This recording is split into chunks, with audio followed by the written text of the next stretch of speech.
आपके अपने YouTube channel में आपका स्वागत है। हम लोग आज से पहले वाले वीडियो में संसाधन से परिचित होते रहे हैं। उसके अंतर्गत देखे हैं कि भूमि संसाधन को बखूबी जान चुके हैं। अब आज उसी के तहत जानेंगे मृदा संसाधन। भूमि और मृदा दोनों में माइनर डिफर है। माइनर डिफर करने का अर्थ कि हम लोग क्या कर लेते हैं, भूमि को ही मृदा मान लेते हैं और मृदा को ही भूमि मान लेते हैं। ऐसा नहीं होता है। यह जो मृदा है वो प्रकृति प्रदत्त ऐसा महत्वपूर्ण संसाधन है जिसको कि आधारभूत संसाधन भी कहा जाता है। आधारभूत संसाधन इसलिए कि रोटी, कपड़ा और मकान, जिसकी हम लोग चर्चा पीछे भी कर चुके हैं। रोटी, कपड़ा और मकान को अगर देखा जाए तो वो कहाँ से हमें मिल पाता है, तो ये मिट्टी के से ही प्राप्त हो पाता है। क्योंकि मृदा किसे कहा जाता है, तो मृदा वैसे भूपटल का वह भाग होता है जिस पर कि कोई भी पौधा उगता है, फलता है, फूलता है, बढ़ता है, पलता है, वैसे स्थान को मृदा कहा जाता है। तो हमारी ज़िंदगी जो है इस मिट्टी से जुड़ी हुई है। हमारा खाना पीना, कपड़ा, मकान सब कुछ इसी मृदा पर निर्भर करता है।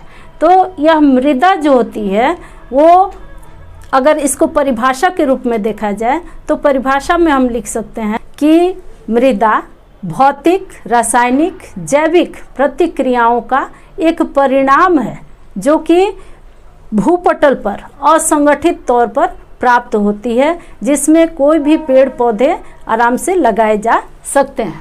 अब हम लोग देखेंगे मृदा के संस्तर। हम लोग संस्तर को देखते हैं तो संस्तर में पाते हैं कि 4 स्तर होते हैं। एक,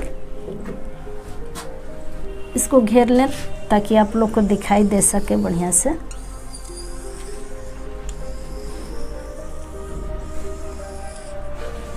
ये हो गया जहाँ पर कि पेड़ पौधे लगे नज़र आ रहे हैं, ये उनकी जड़ें दिख रही हैं और ये पत्तियाँ। ये ए संस्तर यानी कि मृदा, ए संस्तर में मृदा पाया जाता है। दूसरा जो बी संस्तर दिखाई दे रहा है, यह जो होता है इसमें इसको उप मृदा कहा जाता है, उप मृदा। और तीसरा संस्तर आ जाता है जिसको कि अपक्षयित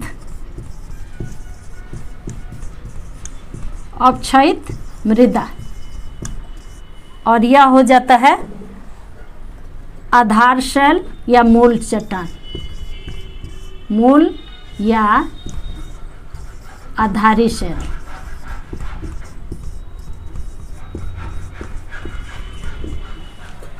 इसमें हम लोग देखते हैं कि यह क्या है, ये पूरा मृदा का संस्तर है, मृदा का संस्तर।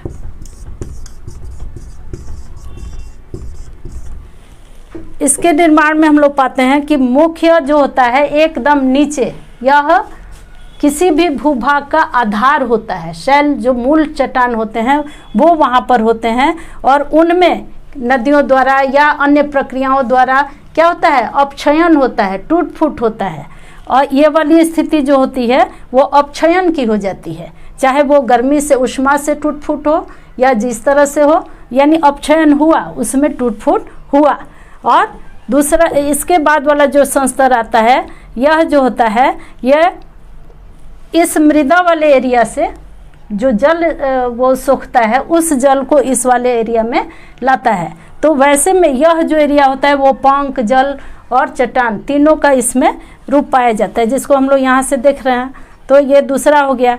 ये वाला है, ये पूर्णतः वैसा मृदा होता है जिस पर कोई फसल उगाई जा सके। तो ये मुख्य तरह से इसको पूछता है कभी कभार परीक्षा में कि मृदा के संस्तर कितने होते हैं या फिर मृदा संस्तर किसे कहते हैं। तो यही मृदा संस्तर हुआ। अब हम लोग बात करते हैं मृदा निर्माण के कारक पर।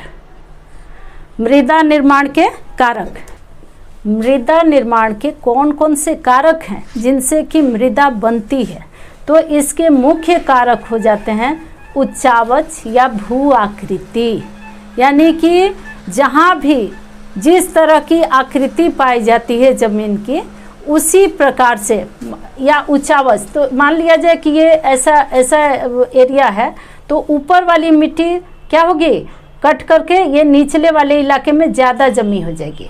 तो ज़्यादा जब जमा होगी तो ये क्या किया, मृदा निर्माण में ऊंचावच जो है वो यहाँ पर वर्क किया कि ऊपरी भाग में यह पतला दिखाई दे रहा है और निचले भाग में क्या हो रहा है, वही चीज़ जम करके ज़्यादा हो जा रहा है।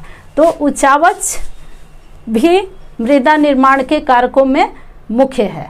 मूल शैल या चट्टान, मूल शैल और चट्टान हम लोग उस आधारित संस्तर में भी देखें कि मूल शैल का बहुत ही बड़ा रोल होता है इसमें, कि जिस प्रकार का मूल शैल पाया जाएगा उसी प्रकार की वहाँ पर मृदा भी पाई जाती है, उसी रंग की पाई जाती है। रंग निर्माण में इसका बहुत आता है सहयोग।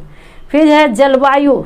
जलवायु कैसे प्रभावित करती है, तो जलवायु में तापमान, वर्षा, ये सारा कुछ आ जाता है। तो वैसे में हम देखते हैं कि जलवायु किसी भी एरिया में किसी भी चट्टान को जब तप्त करती है तो उसमें फैलाव होता है, और जब कभी भी वो या तो रात्रि के ठंडी से ठंडा हो या फिर उसमें बारिश हो करके उसमें ठंडा हो, तो जब ये ऐसा क्रम होता है तो दोनों में क्या हो जाता है, अंतर आ जाता है। तो तप्त हुई चीज़ पे जब ठंडी पड़ जाती है तो वो टूटता है, फूटता है। तो वैसी स्थिति में जलवायु भी मृदा निर्माण में बहुत ही सहयोग करता है।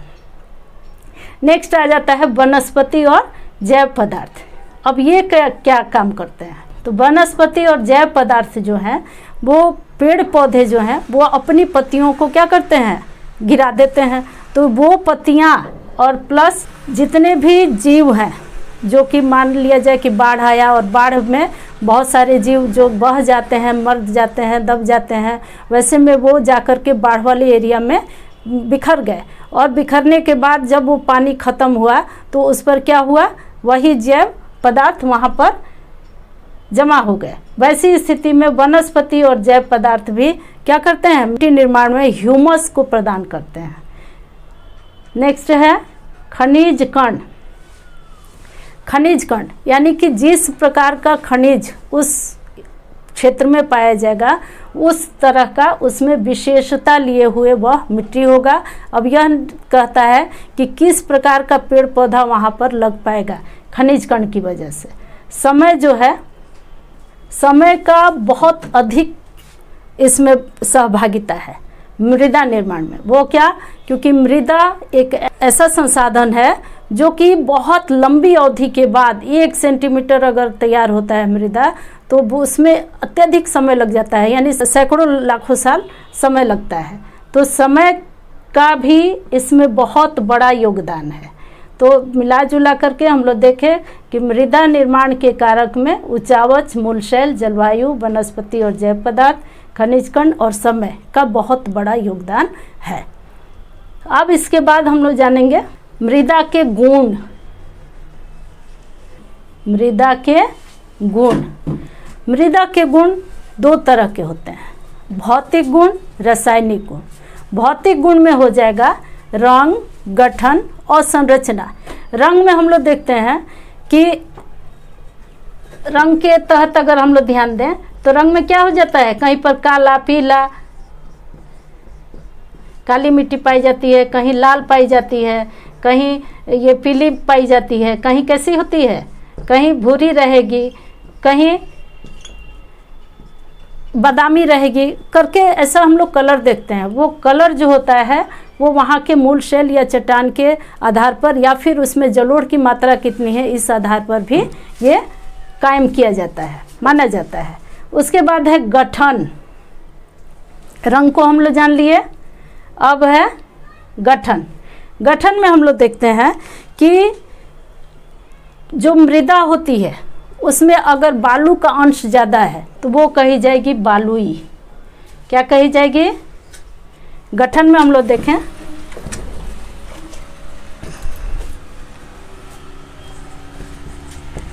गठन पर अगर ध्यान दें तो एक मृदा होती है बालुई, बालुई मृदा। दूसरी हो जाती है पंक मृदा और तीसरी हो जाती है दोमट मृदा। दोमट मृदा। अब बालुई मृदा जिसमें बालू का अंश अधिक रहेगा, जिस मिट्टी में, उसको बालुई मृदा कही जाएगी, वो असंगठित किस्म का होता है। दूसरा होता है पंक मृदा। इसमें बालुई मृदा में पानी सोखने की क्षमता अधिक होती है, पानी को बहुत पीता है। और पंक मृदा जो है, ये नाम से ही दिख रहा है कि पंक यानी कीचड़नुमा, तो वैसे में कांप, इसको पंक मृदा या कांप मृदा भी कहा जाता है, कांप मृदा। तो इसमें क्या होता है कि कीचड़नुमा मिट्टी अत्यधिक होती है, तो वह क्या होगी, चिकनी मिट्टी होगी। यानी चिकनी मिट्टी का प्रतिशत जब अधिक होगा तो बालू का बहुत ही कम, तो वैसी स्थिति में वह कहलाएगा पंक मृदा या कांप मृदा। दोमट मृदा पर अब हम लोग विचार करते हैं। दोमट यानी दो मिट्टियों का संग्रह। तो दोमट में बालुई और कांप दोनों की मात्रा बराबर बराबर जब होती है तब यह दोमट मृदा का निर्माण होता है। दोमट मृदा वैसी मृदा है जिसमें कि फसल काफ़ी बढ़िया लगता है, काफ़ी उपजाऊ एरिया होता है। तो रंग और गठन दोनों से हम लोग समझ लिए। अब तीसरा है इसमें संरचना। संरचना के आधार पर, संरचना, इस आधार पर अगर हम लोग देखें तो दो किस्म का होता है, दो प्रकार का संरचना के हिसाब से। एक हो जाता है स्थानबद्ध, स्थानबद्ध, और दूसरा हो जाता है स्थानांतरित, स्थानांतरित। स्थानबद्ध मृदा और स्थानांतरित मृदा। स्थानबद्ध मृदा, स्थानांतरित मृदा। स्थानबद्ध मृदा वैसी मृदा को कहते हैं जो अपने स्थान पर ही टूट फूट करके और निर्मित होती है। उसको क्या कहा जाता है, वो अपक्षयन, उसमें अपक्षय बल काम करता है और अपक्षय के द्वारा वो उसमें टूट फूट होती है और उसको कहा जाता है स्थानबद्ध मृदा। दूसरा आ जाता है स्थानांतरित। स्थानांतरित मृदा में क्या होता है, ये नाम से ही पता लग रहा है कि स्थानांतरित यानी स्थान में अंतर होगा। यानी यहाँ पर ये जो स्थानांतरण हो रहा है वो नदियों द्वारा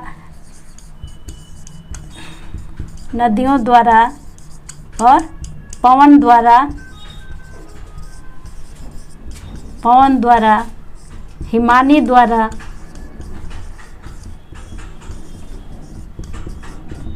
ये तीन प्रकार से हम लोग देखते हैं कि स्थानांतरण होता है। यानी मिट्टी का क्या हो जाता है, बहाव होता है, कटाव होता है और अलग वो पहुंच जाता है। तो वैसे में नदियों द्वारा जो जल बहा करके लाया जाता है उसमें चट्टानों का अंश भी होता है और चट्टान टूट फूट करके छोटे छोटे कणों में तब्दील होकर के मृदा का निर्माण करते हैं। और पवन द्वारा जो होता है वो पवन एक जगह से दूसरे स्थान पर मिट्टी को उड़ा करके, खास करके बालुई वाले इलाके में एक स्थान से दूसरे स्थान को उड़ा करके ले जाकर और निक्षेपित कर देती है। यहाँ हम लोग ध्यान दे रहे हैं कि अपर्दन और निक्षेपण दोनों एक साथ हो रहा है। यानी कहीं से अपर्दित हो रहा है तो दूसरे जगह जा कर के वो निक्षेपित हो जा रहा है।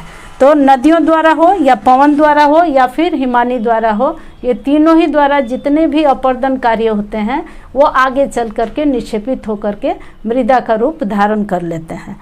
हिमानी द्वारा भी बड़े बड़े भूतल में जो चट्टान होते हैं वो खिसक करके आगे की ओर बढ़ते जाते हैं। तो इस तरह से यह जो स्थानांतरण के द्वारा मृदा तैयार होती है, इन सब को क्या कहा जाता है, संरचना के आधार पर तैयार मृदा। अब हम लोग रासायनिक गुण के आधार पर जानेंगे। इसको क्लीन कर लो। अब है रासायनिक गुण। रासायनिक गुण, अब इसमें हम लोग देखते हैं कि रासायनिक गुण जो है यह दो तरह का होता है। एक हो जाता है अम्लीय और दूसरा हो जाता है क्षारीय। हम लोग जानते हैं कि मिट्टी का पीएच मान जो है वो 7 है। कितना है, 7। पीएच मान 7 है।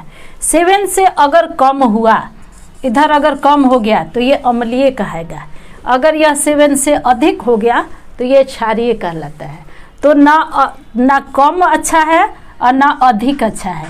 इसलिए मिला जुला करके हम लोग यह जानकारी रखें कि 7 pH जो है वो ही मान एक उपयुक्त मिट्टी के लिए सही माना जाता है। तो ना मिट्टी को अम्लीय होना चाहिए और ना ही क्षारीय होना चाहिए, क्योंकि वहाँ पर वह उर्वरक क्षमता सही नहीं मिल पाएगी और उत्पादन सही नहीं मिलेगा। अब इतनी जानकारी के बाद भौतिक गुण और रासायनिक गुण दोनों से हम लोग परिचित हो गए। अब हम लोग जानेंगे मृदा का वर्गीकरण। इसको क्लीन कर दो। मृदा के वर्गीकरण के तहत हम लोग पहला ध्यान देंगे जलोढ़ मृदा। जलोढ़ मृदा कैसी मृदा है, तो अपने भारत के मैप पर इसको ध्यान देंगे कि जलोढ़ मृदा या अन्य जितने भी मृदा के प्रकार हैं वो इस पर दिखाए गए हैं, उसको मैं बारी बारी से आप तक बताती जाऊंगी। तो जलोढ़ मृदा का जो पूरा क्षेत्र बनता है वो ये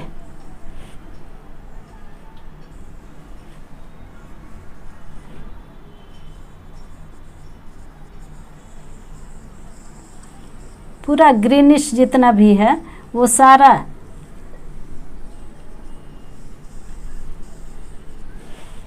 हल्का ग्रीन, तो ये आ जाता है हमारा जलोढ़ मृदा। अब यह जो जलोढ़ मृदा है ये पूरे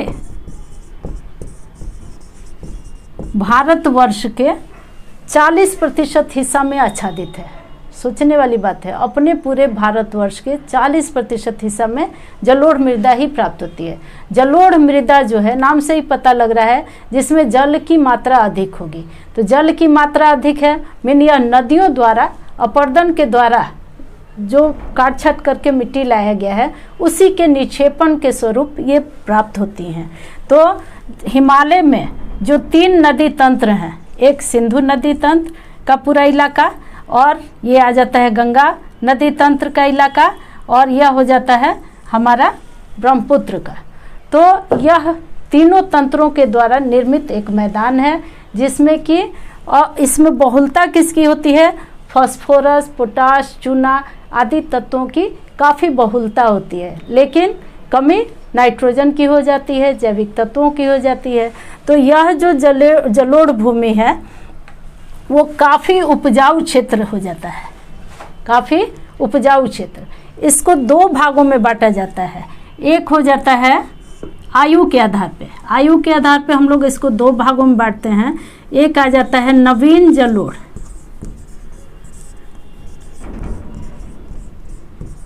नवीन जलोढ़, और एक आ जाता है पुरानी जलोढ़, पुरानी जलोढ़। अब नवीन जलोढ़ क्या है, नवीन जलोढ़ मीन खादर, इसको भौगोलिक नाम मिला हुआ है खादर, और ये कहा जाता है बांगर। यानी वह निम्न भाग जिस पर हर वर्ष बाढ़ का पानी आता है और उस पर क्या होता है, निक्षेपण की प्रक्रियाएं चलती रहती हैं, उस क्षेत्र को नवीन जलोढ़ या खादर क्षेत्र कहा जाता है। दूसरा हो जाता है बांगर। तो बांगर जो होता है यह वैसा क्षेत्र होता है जहाँ पर कभी बाढ़ आया करता था लेकिन अब वहाँ पर बाढ़ का पानी नहीं पहुँच पाता है, वह उच्च क्षेत्र हो गया है, इसलिए उसको कहा जाता है पुरानी जलोढ़ या बांगर। आता है हमेशा यह पूछता है क्वेश्चन में कि खादर और बांगर में क्या अंतर है। तो खादर और बांगर इसी चीज़ को कहा जाता है। खादर नवीन जलोढ़ यानी नए मिट्टी का निक्षेप, और बांगर होता है पुरानी मिट्टी का निक्षेप। अब इसमें अंतर क्या होता है, तो खादर चूँकि नवीन है इसलिए महीन कण होंगे, और बांगर में कैसे कण हो जाते हैं, मोटे कण हो जाते हैं। तो ये खादर और बांगर दोनों ही काफ़ी उपजाऊ होते हैं। खादर में धान, जूट, गन्ना ये या सभी प्रकार का दलहन तिलहन सब कुछ होता है। बांगर में क्या होता है कि चूँकि ऊंच हो गया रहता है, इसमें गेहूं की खेती बहुत अच्छी होती है। गेहूं हुआ, चना हुआ, मक्का हुआ, ये सब बांगर खेती में आ जाता है, बांगर वाले मिट्टी में। अब इसके बाद इसको मैं क्लीन कर लूँ। क्षेत्र जान लिए हम लोग। हाँ, विस्तार को समझ लें, विस्तार कहाँ कहाँ है। तो पंजाब और हरियाणा का इलाका ये हो जाता है बांगर का क्षेत्र, यानी इसी जलोढ़ मृदा का बांगर वाला क्षेत्र यानी उच्च भूमि का क्षेत्र। और उत्तर प्रदेश, बिहार, पश्चिम बंगाल ये नवीन जलोढ़ में आ जाते हैं। कहीं कहीं इसमें उच्च क्षेत्र भी हैं, ऐसा नहीं कि पूरा का पूरा वही है। तो जलोढ़ क्षेत्र का अगर एरिया लिया जाए तो पंजाब, हरियाणा, उत्तर प्रदेश, बिहार, पश्चिम बंगाल, असम क्षेत्र और गुजरात में थोड़ा सा ये पहुँचे हुए हैं, राजस्थान के पूर्वी हिस्से से होकर के। कोई कहेगा कि राजस्थान में तो बलुई मिट्टी है बलुई मिट्टी, लेकिन सकरी पट्टी होते हुए वो जलोढ़ मृदा भी वहाँ पर निर्मित होती है। जलोढ़ मृदा पूरे इन क्षेत्रों में पाया ही जाता है। साथ ही वैसे क्षेत्र जो डेल्टाई इलाके हैं यानी नदियों का मुहाना क्षेत्र है, उस एरिया में भी यह पाया जाता है। आप लोग यहाँ ध्यान देंगे, यह जो है ये महानदी का एरिया हो गया, ये पूरा कृष्णा का हो गया, ये कावेरी का। इन डेल्टाई क्षेत्रों में भी क्या पाई जाती है? जलोढ़ मृदा पाई जाती है। जलोढ़ मृदा को ही कछारी मृदा, कांप मृदा आदि के नाम से भी जाना जाता है। तो कछारी मीन किनारा, यानी समुद्र तट के किनारे एरिया में भी जो मृदा प्राप्त होगी उसको क्या कहा जाएगा? कछारी मृदा या फिर कांप मृदा। तो ये जलोढ़ मृदा के तहत आते हैं। अब इसके बाद हम लोग जानेंगे दूसरा में हम लोग जान लें, जलोढ़ मिट्टी को समझ लिए बढ़िया से। जलोढ़ मिट्टी का अर्थ ही है जल लिए हुए मिट्टी, तो निश्चित है कि ये नदियों के ही द्वारा निक्षेपण से बनेगा। अब हम लोग इसको जान लें, काली मृदा। जलोढ़ मृदा के बाद अब हम लोग ध्यान देंगे काली मृदा। काली मृदा, इसको मैं क्लीन कर लूँ।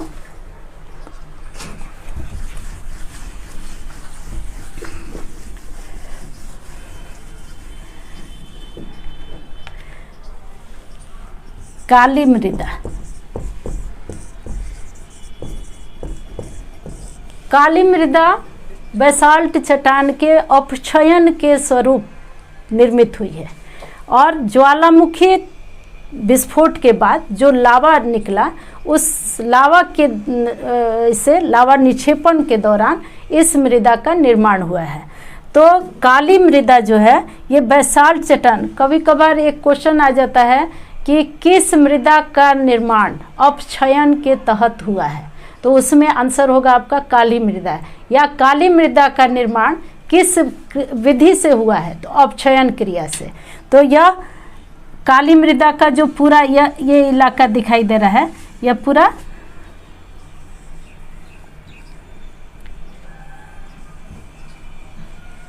काली मृदा का क्षेत्र है। अब यह जो काली मृदा है हम लोग देख रहे हैं कि मूलतः महाराष्ट्र इलाके में है। महाराष्ट्र का पूरा भाग, मध्य प्रदेश का पश्चिमी भाग, तेलंगाना का थोड़ा सा भाग और यहाँ पर हम लोग गुजरात एरिया में भी इस मिट्टी का निर्माण पाते हैं। गुजरात में भी ऐसे एक बेल्ट के माध्यम से वहाँ भी पहुँचा हुआ है। तो ये पूरा क्षेत्र जो है यह काली मिट्टी का क्षेत्र होता है। इसके बाद काली मृदा 6.4 करोड़ हेक्टेयर क्षेत्र में फैला हुआ है। यह पूरे भारत का 22% हिस्सा आच्छादित है इस मिट्टी से।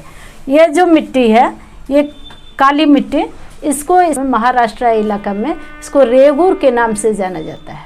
अक्सर क्वेश्चन पूछ देता है कि काली मिट्टी का दूसरा नाम क्या है? रेगूर मिट्टी। उत्तर क्या हो जाएगा? रेगूर मिट्टी। या फिर रेगूर मिट्टी किस मिट्टी को कहा जाता है? तो काली मिट्टी को। और काली मिट्टी को ही कपासी मृदा भी कहा जाता है। कारण क्या?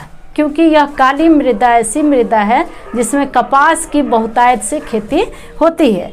तो बहुतायत से खेती होने की वजह से यहाँ कपास, हम लोग जानते ही हैं कि महाराष्ट्र इलाका जो है या गुजरात, वहाँ पर सूती वस्त्रों का मिल बहुत अधिक पाया जाता है। तो वैसी स्थिति यह है कि कपास पूरे क्षेत्र में बोया जाता है। तो कपास की बहुलता इस क्षेत्र में बहुत अधिक है, प्लस गन्ना भी बोया जाता है, खट्टे फलों की खेती होती है। तो इस तरह से अन्य अनाज भी यहाँ पर उपजाए जाते हैं। तो काली मृदा ऐसी मृदा होती है जिसमें कि हम लोग क्या पाते हैं? कैल्शियम, मैग्नीशियम, पोटाश, चूना, ये सब की बहुलता होती है इस पूरे क्षेत्र में। और अगर कमी होती है तो नाइट्रोजन की और ह्यूमस की। कारण यह होता है कि यह जो मृदा होती है वो काफ़ी कांप मिट्टी वाली होती है, काली मिट्टी, कांप मिट्टी। तो इसमें निश्चित है कि क्या होगा, पानी अगर ज़्यादा पड़ गया तो वो बिल्कुल कीचड़ हो जाएगा। और यही वजह है कि हल्की फुहार में ही इस पूरे क्षेत्र को जोतने वाला काम कर लिया जाता है।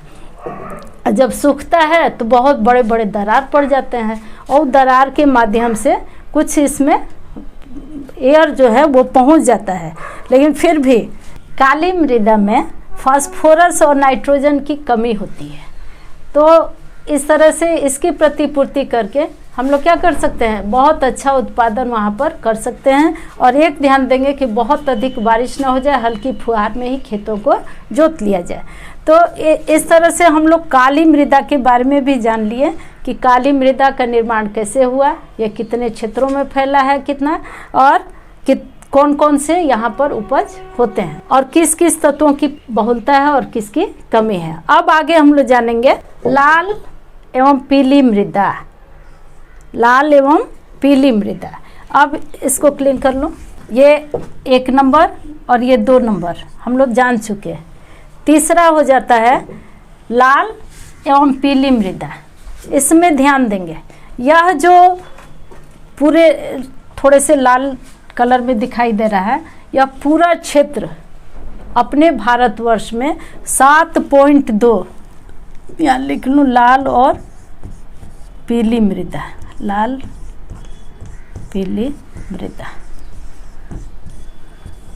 लाल मिट्टी का निर्माण लौह अयस्क की उपलब्धता की वजह से होता है और लौह अयस्क की उपलब्धता से लाल हुआ और उसी में जल योजन हो गया, यानी जल मिल गया। जल के घुलने से क्या हो जाता है, उसका कलर पीला हो जाता है। यही वजह है कि हम लोग लाल और पीली मृदा को एक साथ अध्ययन करते हैं। यह लाल पीली मिट्टी का जो क्षेत्र होता है वो पूरे भारतवर्ष में 7.2 करोड़ हेक्टेयर भूभाग पर है। 7.2 करोड़ हेक्टेयर भूभाग। यह जो पूरा क्षेत्र है, हम लोग देखते हैं कि जलोढ़ मिट्टी और काली मिट्टी दोनों की अपेक्षा यह कम उपजाऊ है। लेकिन इसमें भी अगर खाद का हम लोग उपयोग करें, तो खाद का, जैविक खाद का तौर तरीके से हम लोग खेती करें तो क्या होगा, बहुत ही अच्छा उत्पादन यहाँ से भी मिल सकेगा। इसका मुख्य उपज तंबाकू हो जाता है।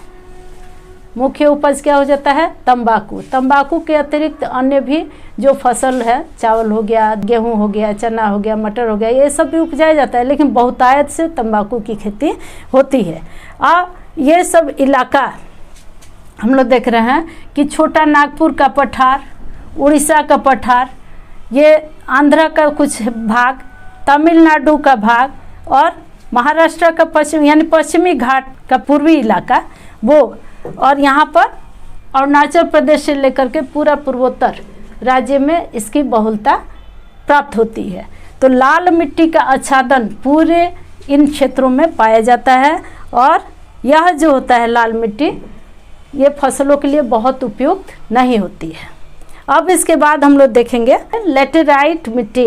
लेटेराइट मृदा जो है, ये मृदा जिस तरह से ईंट को पकाया जाता है, ईंट को पकाने के क्रम में हम लोग देखते हैं कि ईंट पक करके कैसा हो जाता है, लाल हो जाता है। लेटेराइट जो है वो ग्रीक भाषा के लेटर शब्द से, यानी लेटर का अर्थ ही होता है ईंट, तो उसी से बना हुआ है। यानी कि ईंट की तरह जो एरिया निक्षालित होकर के दिखाई देता है उसको कहा जाता है लेटेराइट मिट्टी। यहाँ तापमान भी बहुत अधिक पाया जाता है और वर्षा भी खूब होती है, जिससे क्या होता है, वहाँ का जो भूपटल होता है वो काफ़ी पीट कर, एक तो तप्त हुआ रहेगा, ऊपर से धुल जाता है, तो वैसी स्थिति में काफ़ी वह सख्त हो जाता है। वैसी मृदा को कहा जाता है लेटेराइट।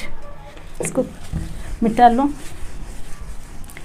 लेटेराइट मृदा चूँकि बहुत अधिक वर्षा वाले एरिया में होगा और तप्त इलाके में, तो ये निश्चित है कि पश्चिमी घाट,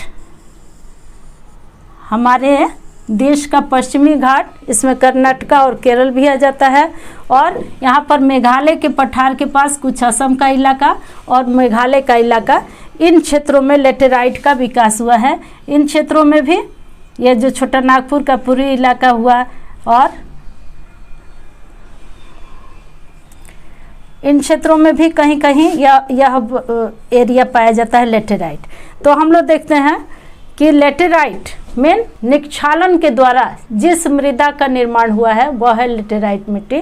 तो जहाँ पर बारिश भी अधिक होगी और तापमान भी अत्यधिक होगा, वैसे ही क्षेत्र में इसका निर्माण होता है। यह जो है मृदा वो फसल के लिए बहुत ही लाभदायी नहीं है। यहाँ बहुत ज़्यादा खर्च करने के बाद बढ़िया उत्पादन लिया जा सकता है। उसमें बहुतायत से चाय और कॉफ़ी की खेती कर ली जाती है और आंध्रा इलाके में ये काजू की भी खेती की जाती है। तो इस मिट्टी में चाय, कॉफ़ी और काजू की खेती हम लोग क्या करते हैं। यह जो पूरा क्षेत्र है वो 1.2 लेटेराइट जो है, लेटेराइट मृदा ये पूरे क्षेत्र में 1.2 करोड़ हेक्टेयर में फैला हुआ है। कितने में फैला हुआ है? 1.2 करोड़ हेक्टेयर में।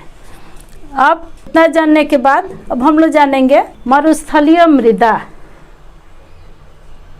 कौन सा? मरुस्थलीय मृदा। इसको क्लीन कर लो। मरुस्थलीय मृदा, मरुस्थलीय मृदा वैसी मृदा को कही जाएगी, नाम से ही पता लग रहा है कि वो किस इलाके में होगा। मरुस्थलीय मृदा मरुस्थल क्षेत्र में होगा। तो मरुस्थल क्षेत्र में मरु में मृत, तो वैसा भूभाग जहाँ की मिट्टी कैसी होती है? असंगठित होती है। तो असंगठित में बालुई, तो पूरा क्षेत्र ही बालू नुमा होता है, या बादामी रंग का कह लिया जाए या लाल रंग की मिट्टी पाई जाती है जो असंगठित होती है। इसमें पानी सोखने की क्षमता काफ़ी अधिक होती है, यानी बिना पानी का यहाँ पर कोई भी प्रकार का उपज नहीं लिया जा सकता है। यह पूरा क्षेत्र पाया जाता है इस राजस्थान इलाके में। किस इलाके में? राजस्थान का पूरा इलाका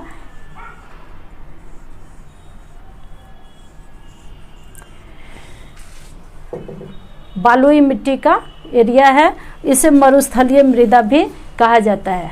इस मृदा में पानी चूँकि बहुत अधिक सोखने की क्षमता होती है, तो पानी का बहुतायत से प्रयोग करके कुछ फसल लिए जा सकते हैं। जैसे कि इंदिरा नहर के जाने से राजस्थान में वो पूरा पश्चिम का हिस्सा जो है थोड़ा सा खेती बाड़ी में आगे हो गया है। तो रागी में प्रथम है, रागी नाम का जो पौधा है यहाँ पर उगाया जाता है, वो फसल उपजाई जाती है।